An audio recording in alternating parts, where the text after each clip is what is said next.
Welcome to Black and Golden Podcast with author of Black and Golden, Wayne Dawkins, a conversation of a lifetime.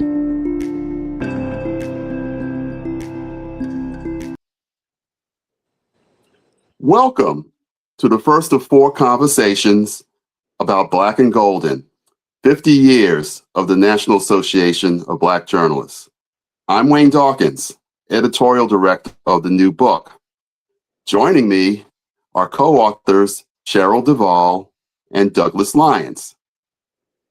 Thank you to executive producer Charles Williams, who created the platform for this show. And thanks to the audience who's tuning in. So let's begin. CHERYL, you wrote a chapter about visual media, primarily photography. Yes. Why was the NABJ task force significant? Well, as NABJ was getting started, the conference was for everybody, but the photographers really felt as if there wasn't much on the agenda for them, aside from the speeches, etc. And you have to understand, when NABJ started having conventions, it was a much smaller organization, and there were not as many tiers, TIERS, of program as there are now. And amid the getting together, commiserating, having a good time together, the photographers were saying, hey, we play an important role in our newsrooms. Very often, we're the person who warms up the person or people that the reporter alongside us has to talk with. And we don't get any respect for what we do. And so they began talking with each other. Between conventions, they started plotting and connecting with the sports task force, which was the first of the task forces to form within NABJ, and started also working their connections in different industries. Kodak, remember Kodak? Coca-Cola, still with us. And Oh, yeah. others that could sponsor different training programs, workshops, and other events that were of interest to visual journalists. Now, most of this happened while newspaper photographers and magazine photographers were still working with film. But the Visual Task Force introduced computers to the student training program because they were connected with Apple. And really, it was a way for them to assert some pride and to remind the rest of the organization that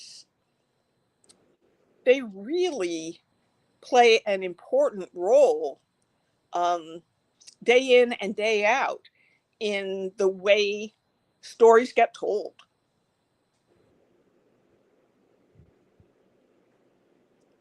Okay. So that Yes. has a lot to do with the reasons they wanted to form a task force. And they did some good things with it. And we can talk about that a little further down the line if you'd like.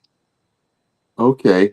Would you like to describe some of the, as we all know, good stories are always about people. Who are some of the leaders of this task force? And, what kind of work did they do?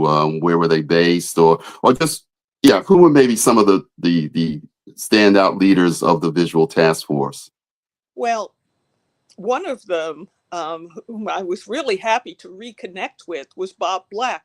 of the Chicago Sun-Times, who was in very early. And you have to remember also, many of the journalists who were active in NABJ were the ones who were just beginning to set foot in what had been predominantly white newsrooms. So the photographers kind of felt doubly isolated. But Bob Black was very gracious in telling his story. He and many of the other photographers contributed to sort of a day in the life of Black America photo book that became a traveling exhibit and was very popular. Mark Gale, who was in Dallas-Fort Worth for a while and then went to the Washington Post, also instrumental in getting things started. And there were others. Some are no longer with us. Michelle Ducille from the Post, and Fred Sweets, who came along later, with the St. Louis American and other publications, and Akilah Ramses. There were several women, and Akilah was the one I could pin down, and Kenny Irby, now Reverend Kenny Irby, who really helped to jumpstart the momentum around creating more workshops, interacting more with students, and with Fred Sweets, very crucially, creating a way in which the Visual Task Force raised a lot of money for NABJ scholarships. We've all been to conventions, and Saturday afternoon, before the parties get started, and people are kind of resting up for whatever is going to happen that night, the Visual Task Force moved into that vacuum and held an auction. And sometimes the bidding got really fierce. But for much of the time before, for almost a year before it happened, Kirk McCoy, who's now an independent and won a couple of Pulitzers with the Los Angeles Times for his photography, he would just go to anybody Black who took a great photo. They were going after prize winners. They were going after indelible moments like Nelson Mandela hand in hand with Winnie Mandela emerging from prison. And people were willing to bid and bid high. And that raised at least $100,000 over time to help out students who wanted to pursue not just photojournalism, but visual journalism of different kinds and other forms of journalism too. And people, to a person, the folks I spoke with, Milbert Brown being another one, Dr. Milbert O. Brown, they really are proud of having made that happen. And it became sort of a social highlight of the annual NABJ conventions too. It was really fun to just watch the bidding action go on and to see some of the best photojournalism that had been produced in the previous year. Some reached back further. I know that Moneta Sleet, who had worked with Ebony, reached into his archives and made some prints available. And really, even when the bidding wasn't high, it was possible to take home a piece of history when you know, either when you bid, or they even had a secondary sale process for the pieces that maybe didn't go very high in auction, but were still noteworthy. And it wasn't just Yeah. Black photojournalism, it was some of the best photojournalism.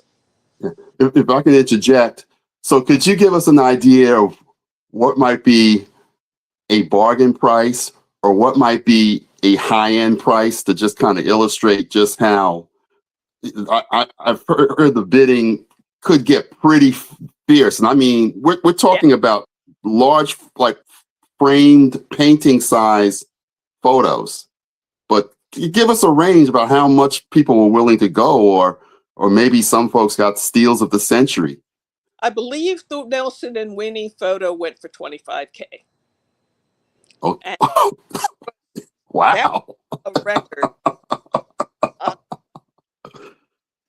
I have a lovely photo of a woman waiting on the L platform, the elevated, you know, the mass transit train in Chicago. And it didn't move very much. So I believe I got that for $10. But Oh my God. I look around in my house and there are a couple of Mark Gale photos, another one in the entryway that is of two middle schoolers in New York City, kind of facing each other with awkward smiles. It illustrates how the public schools in New York decided to reintroduce ballroom dancing as a life skill, as a way of learning how to cultivate small talk and treat one another with respect and connect with people of the opposite gender. And it's a really charming little photo. And I mean, at one point, I wanted to be a photographer. I took pictures for my college paper, for the Bay State Banner, which was the Black Weekly in Boston, my first paying job in journalism. And there did come a point at which I realized I didn't have the wherewithal to sink into the equipment one needed. I knew how to develop black and white. I liked taking photos, but I opted first toward newspapers and then toward radio. Um, Partly because, you know, there was a high bar to entry on the level that I would want to. And so I admire these people who are willing to get close to the action, willing to calm the waters when they enter what might be a volatile situation, willing to record what's happening around them. It's not always easy, as we are reminded often these days. And seeing their work on display sent a subtle but strong message to the rest of NABJ, you know, that they didn't play. They really, really were there to illuminate what else was going on. And some of the more ambitious newspapers, and this was before the digital age really took over, were willing to run a package or, you know, a full page or heavily, you know, pair photos with text. And that is, I say a picture, you know, is worth 1,000 words. And the way that these women and men were doing it certainly was. And doing it on deadline much of the time. Yes. Has it evolved some? Because they started this task force. Now we know because we worked at newspapers. By 1990, the Associated Press got rid of the old wire photos, all those grainy black and whites that would constantly spit out the machine. And they gave every daily newspaper these computers where you could now download the digital images, do away with film and all of that. But now we're in the 21st century. Are some of these visual journalists now more than just still photographers? Are they also doing video? Some are doing video, some have left the business. The digital takeover, I don't know how else to put it, excuse me, of visual media has made it more portable, less expensive in many ways. When something happens now, even as we're seeing in Minnesota, there are images of it, multiple images, disseminated all over. And so some folks who are still in the photojournalism business have had to adapt the tools they use and really are working with younger visual artists to try and pass along the kinds of wisdom that they learned in newsrooms. There was a lot of camaraderie among people in newsrooms in general, and many of the young ones are coming up without that.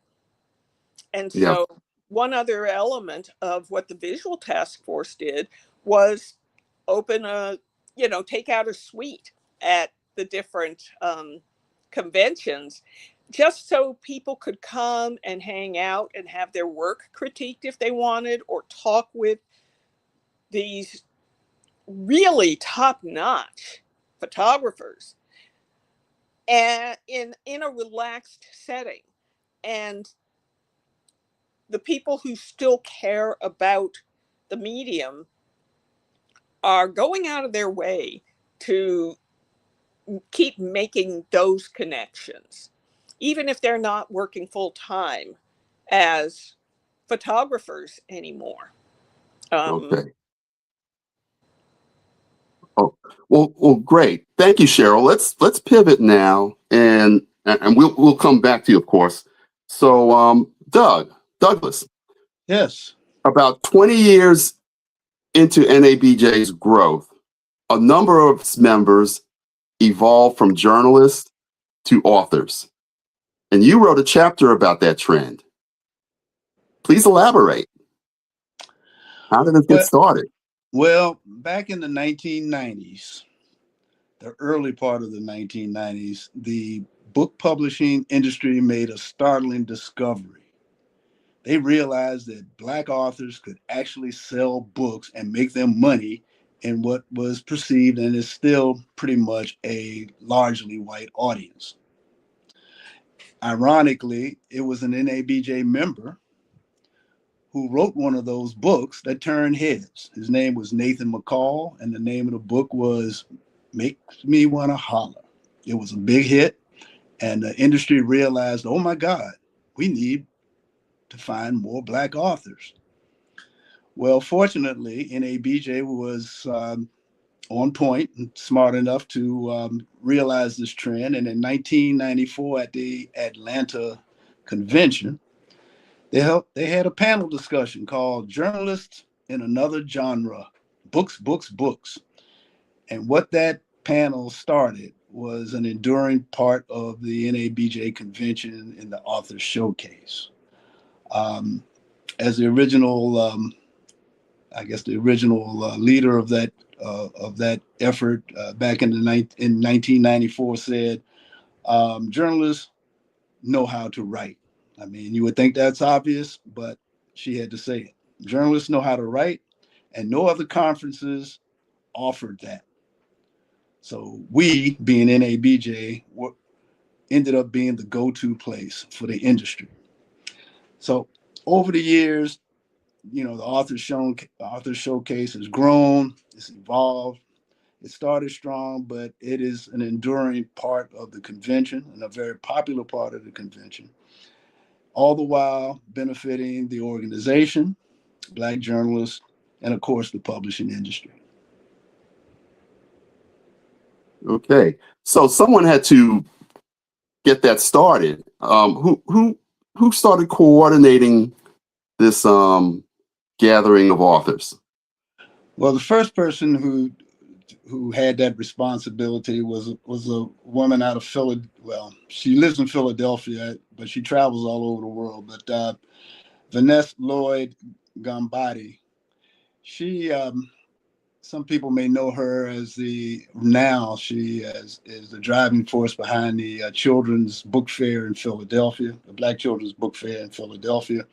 But at the time, she was the instigator who tried to figure out ways to get the industry into NABJ. And she was the one that formed the Literary Cafe, and that was the start of the whole thing. Okay, so she started the literary, and then it evolved. So there was different stages because, present company included and others would take the showcase. So do you want to talk about that? There was a stretch where, okay, for instance, you had a role in this, and before you took the reins, it was Amelia Bundles, Angela Dotson, and myself for a few years, and then you and a co-coordinator. Do you want to talk about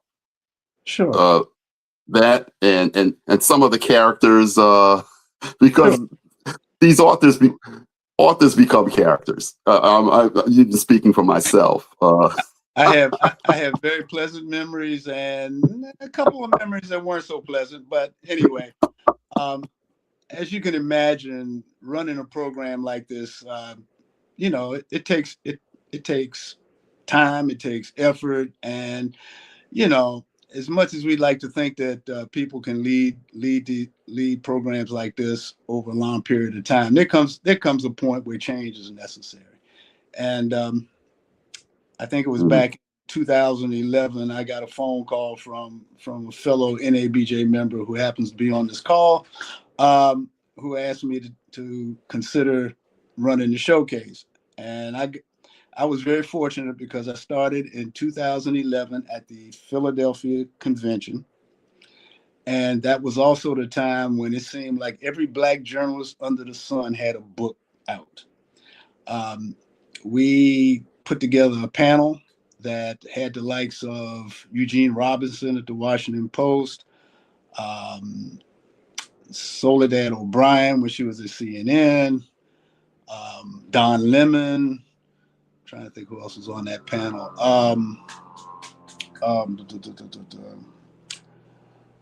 Hold on, the Rolodex is turning, but it turns slowly now.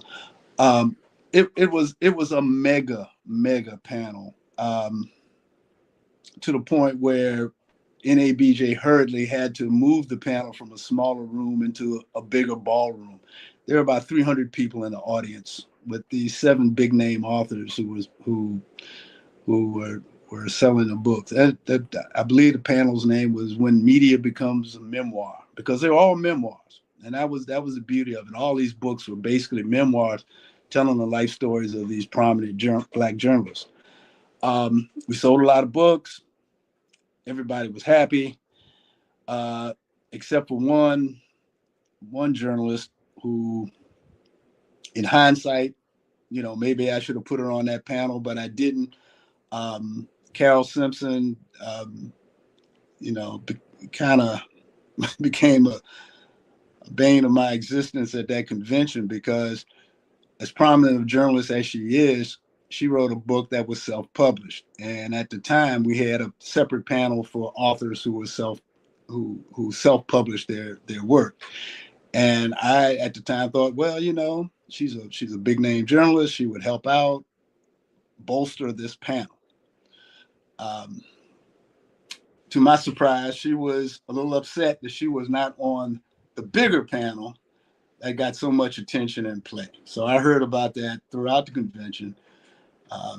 Sitting at the bar, minding my business, and somebody said, "Ooh, Carol's mad at you. Ooh, you in trouble." I'm like, "Oh my God." We eventually worked it out.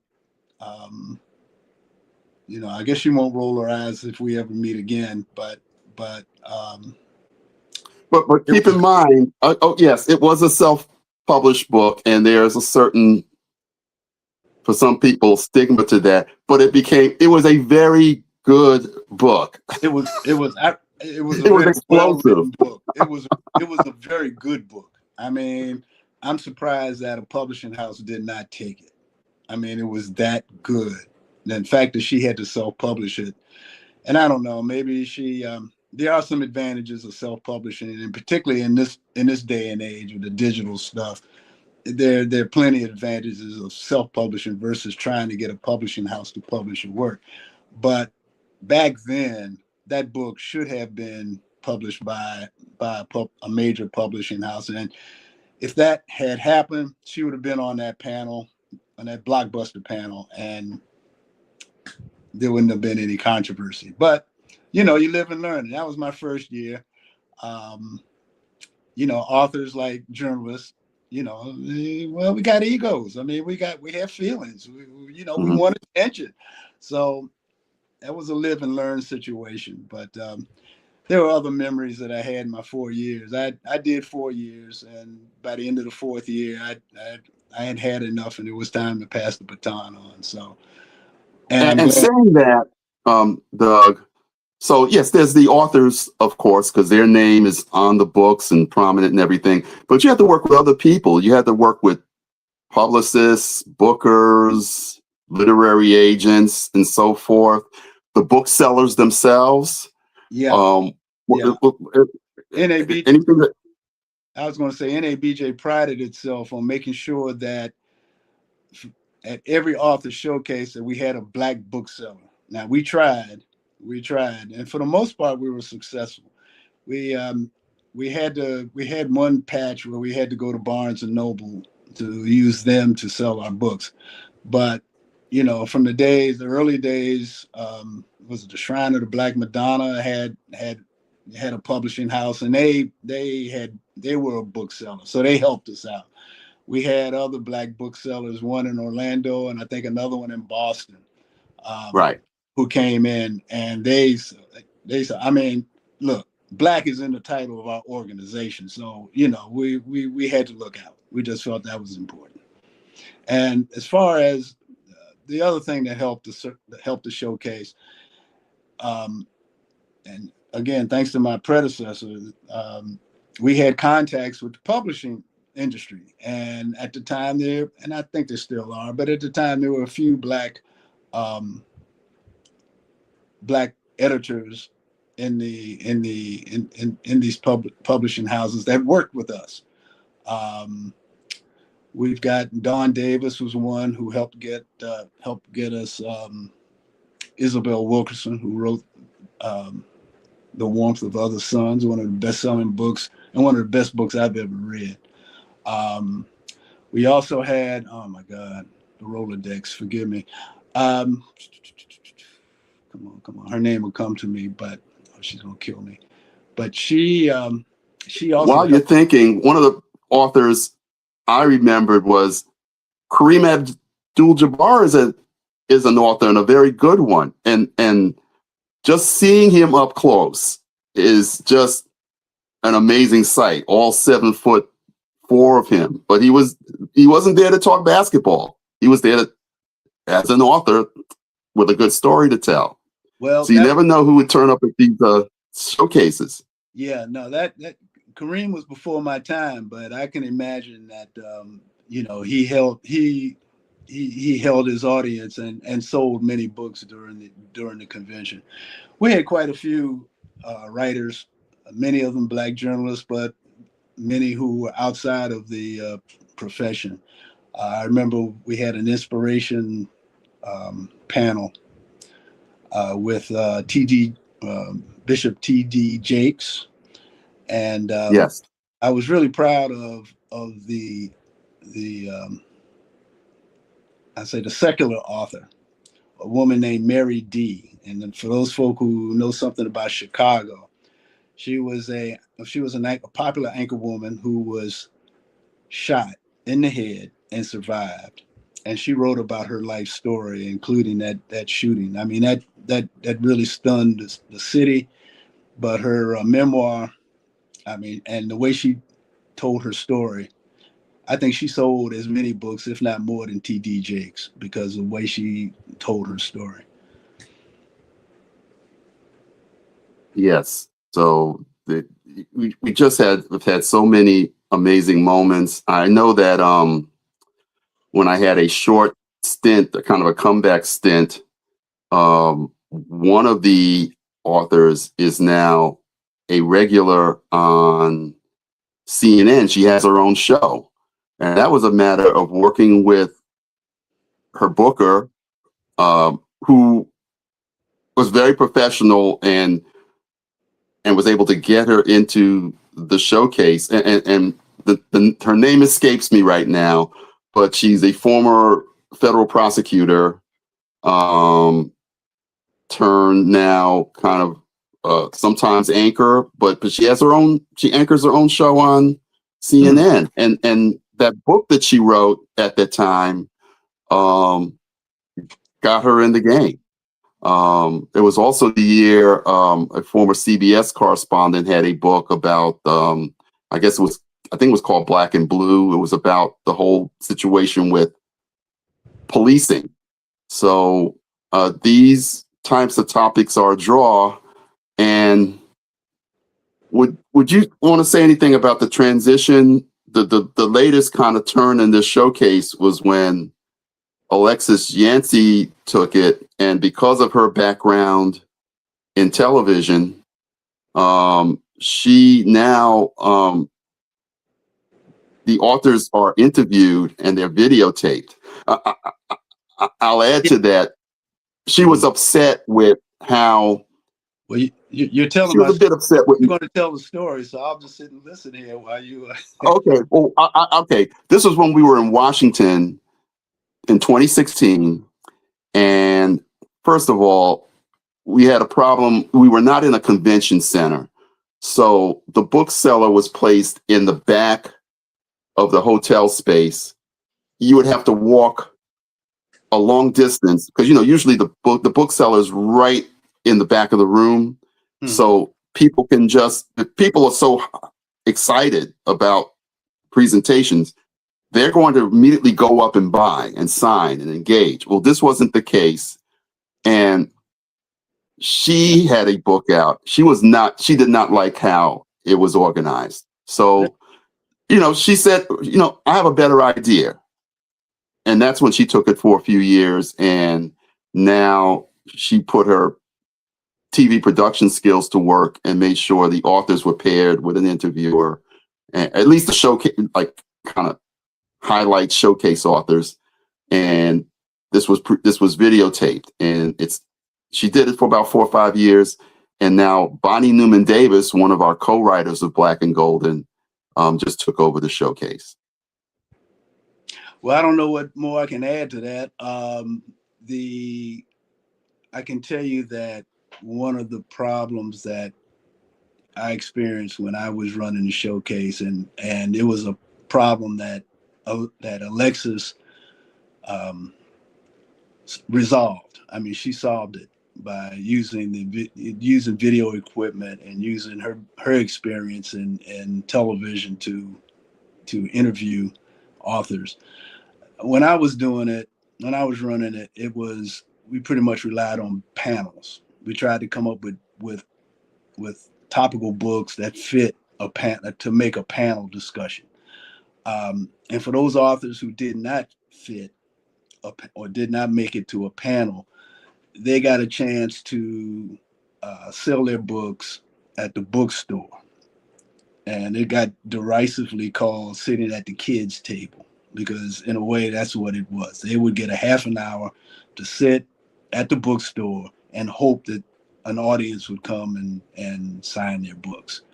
It was a big disadvantage, and quite frankly, it was a problem.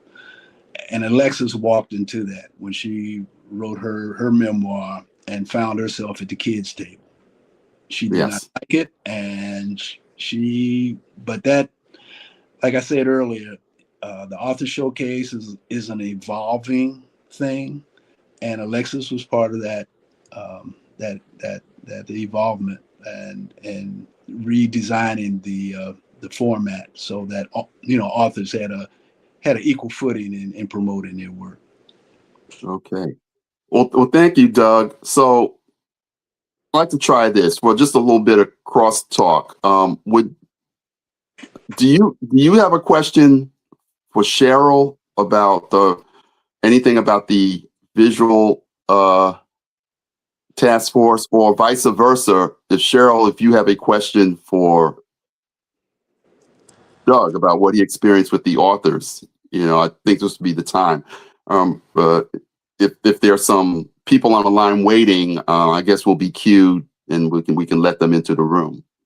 But please, if you have anything you want to add. I do have a comment that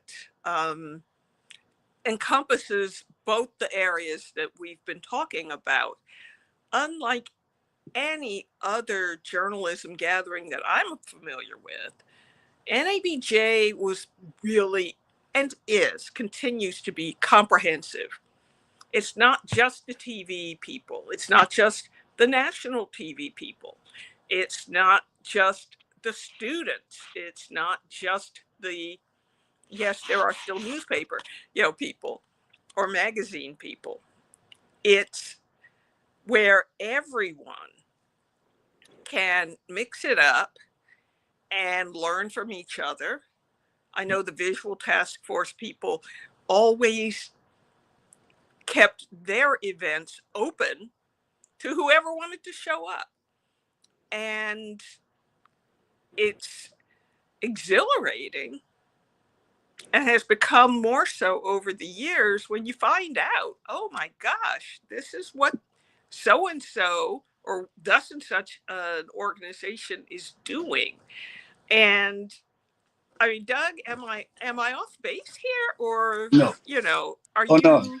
Do you find something similar?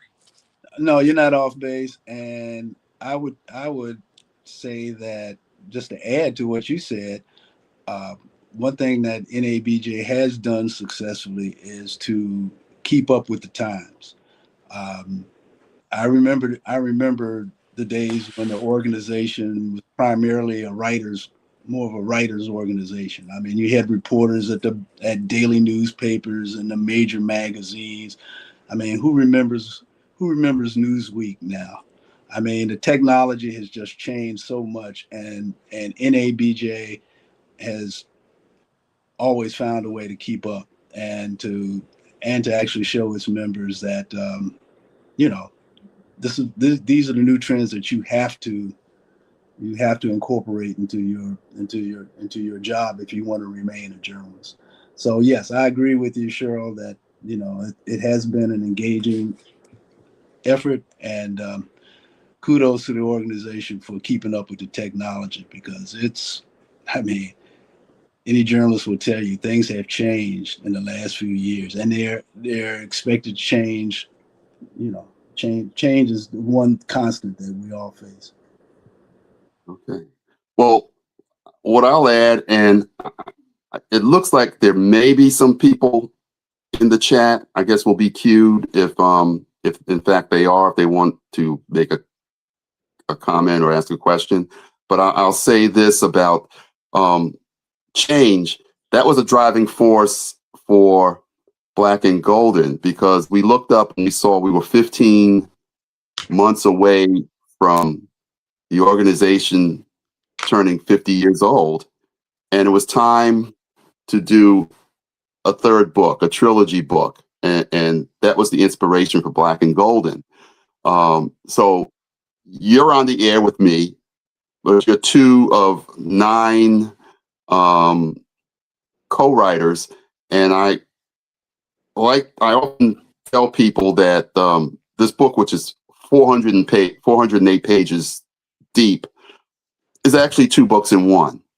So it is the first third that has the 9 essays by the co-writers, and I like to describe it as my collaborators have written about the sturdy branches of the NABJ tree, which, 50 years, a tree, the trunk gets thicker with age, but now it's growing, these once spindly branches become thick branches. So it started with the sports journalists and the visual journalists and so on and so forth. So saying that, down the road, our next broadcast will be Sunday, February 22nd, and we'll have Bonnie Newman Davis, who will be talking about arts and entertainment, and Hamil Harris,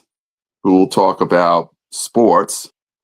And I kind of jumped the gun before that. Okay, so before that, on Sunday, February 15th, we will have co-authors George L. Daniels, who will discuss his essay on business journalism, and Dan Holly, who will discuss political reporting and foreign correspondence.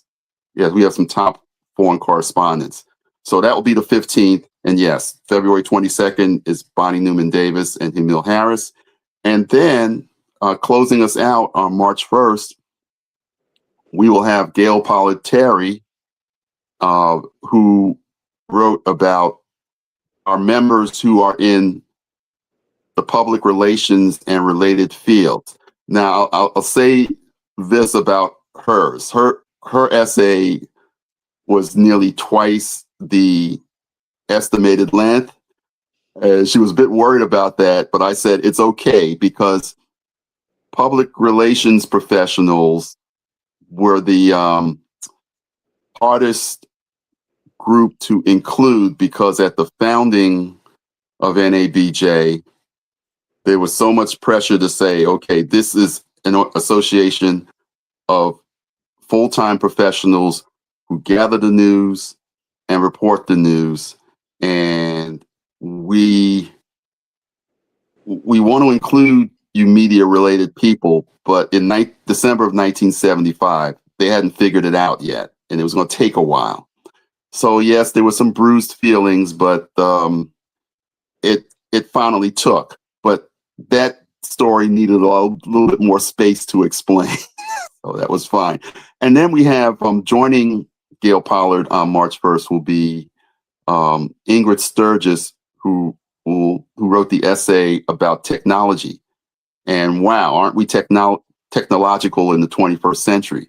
So the rest of the book was, okay, I've written 2 previous books about the history of NABJ. The first one that was largely about the founders. The second one in the middle, Rugged Waters, which looked at NABJ in the 90s and just a little bit into the 21st century, just a year or 2. And that was really about our generation, who had come of age, and we were doing things other than just being the first African-American journalists who kicked the door in at a news organization and said, you have to include us. Now we saw that our peers were now becoming anchors, producers, foreign correspondents, even a handful either became the editor-in-chief of newspapers or the general manager of television. But now we're fully digital. So my job was, I wrote what was called the 21st Century Digital 21st Century Almanac, because we pretty much left the analog days behind, right? We left behind rotary phones and film and newsprint, and we're in the age of social media, the internet, and now, oh my God, artificial intelligence. So how are we navigating that? So I cover the first 25 years of this century, kind of a blow by blow. So that's where we are. what I mean, in your current work, Cheryl and Doug, would you have any kind of anecdotal thing to say about just what you're coping with in the 21st century?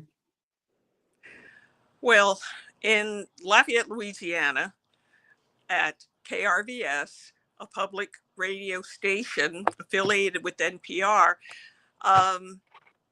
there are a couple of elements that I'm getting accustomed to because I'm not from here. One, because I am not a digital native, is that our staff is pretty small, only 4 full-timers, and I've become the social media person. So when it comes to promoting a band that we're going to have on, we are primarily a music station, or some of our live broadcasts from music venues, or, and it's a sad but essential task, when a culture bearer passes away, the station has become a place in virtual space often for people to gather and share memories. And if it's a musician, we certainly will keep playing that musician's work. That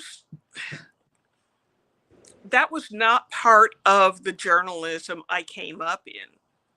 I was talking a couple of weekends ago to a group locally and asking them to imagine covering a presidential campaign without cell phones, without laptops that didn't need an acoustic coupler to connect them to the newsroom,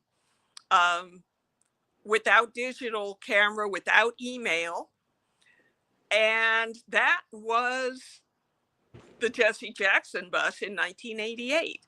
It sounds medieval. It also was a lot of fun. The technology has changed a lot. And for KRVS, it's broadened the audience because a lot of our programs are in Louisiana French. And we recently rescheduled some of our repeat programs to hit Paris drive time, basically, morning drive, because we know there are listeners there, and in the Maritimes in Canada, and in other places, other Francophone regions of the world. And Wow. that has become a real advantage for us when we are fundraising, for example. Wow. So, yeah. We hear, Lafayette, you're global. yes, we get donations from throughout the United States, and increasingly from Europe and Australia and Canada. And I'm not sure that any of the 3 of us could have imagined that when we got into the business. It's still breathtaking, even as there are people listening and working in the craft who have always lived with that in one way or another. So the technology, no matter where you may be, it is right at your fingertips, literally. No one thought we were going to be walking around with encyclopedias in our pockets, with our phones. Yeah. I'm gonna jump in on that point, Cheryl, because and I guess I'm at to tell how old I am in a way. When I first got into business, we still were working with electric typewriters and 6-ply copy paper. And if you had to research a story, you either had great sources, or you would go to the stacks or the morgue. That's what they used to call it, the morgue, to see past articles. And you'd spend about an hour to, looking at old papers to find information to help you write a story. Today, like you said, it's all on your phone. You can hit AI, you can Google something, AI will pop up and give you an answer or steer you towards something that will help you out. That's one change, but the other one that that strikes me with the technology, the change in technology. I call myself an endangered species because I'm an editorial writer at a newspaper. There are not many of us left. But for those of us who are left, we have to deal with the opinions of people who get their news from different sources. Back in the day, there used to be 3 network news operations, big name newspapers like the New York Times, the Washington Post, the Chicago Tribune, et cetera, NPR, and that was pretty much it. Today, you've got so many outlets thanks to your phone and this engaging technology.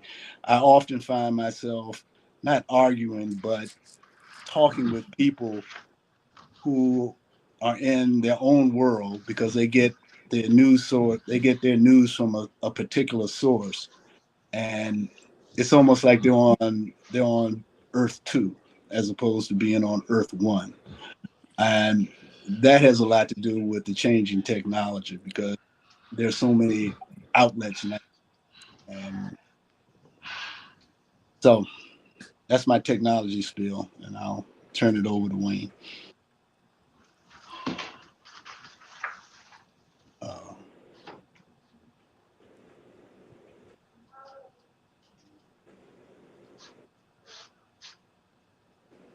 I'm going to have to say that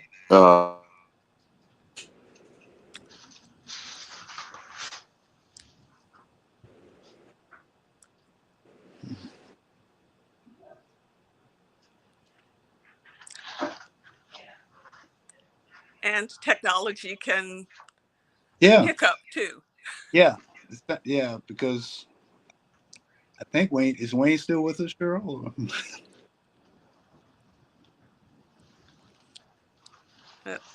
All of this, speaks to such a multifaceted by the big. experience of the people who really put together the first draft of history. Yes, I agree. Wayne, are you It's back a good with? reason to read the book. Yeah. Yes, I'm back, and I just wanted to say, speaking of first drafts, this very podcast is affected by the big story, the blizzard and the snowstorm, because we've had some distortion on the end. I know I've been knocked off a few times, and then I've heard some distortion on the end, but it's okay. The show goes on. I just want to say we're nearing the end of our hour together.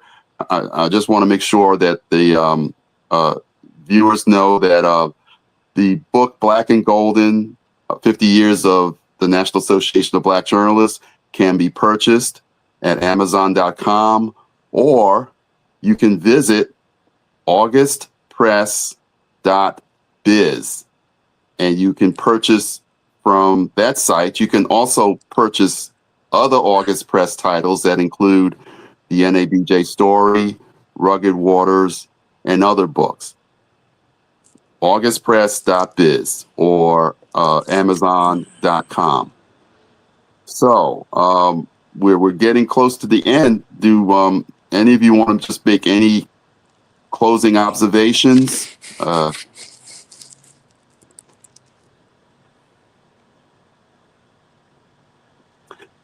I will say this. Our researcher for this project said that in the 21st century, one of the interesting things, like navigating the digital age, this person opined that probably many Black journalists, particularly like journalists in general, were trying to just find their place, find their, how do I fit in and how am I relevant? And I don't know if he was saying this tongue in cheek or not, but he said for many Black journalists, probably they found their purpose when Donald Trump was elected president and elected again, because he has often targeted, say, Black women who are covering politics in an ugly way, but they've shown that they are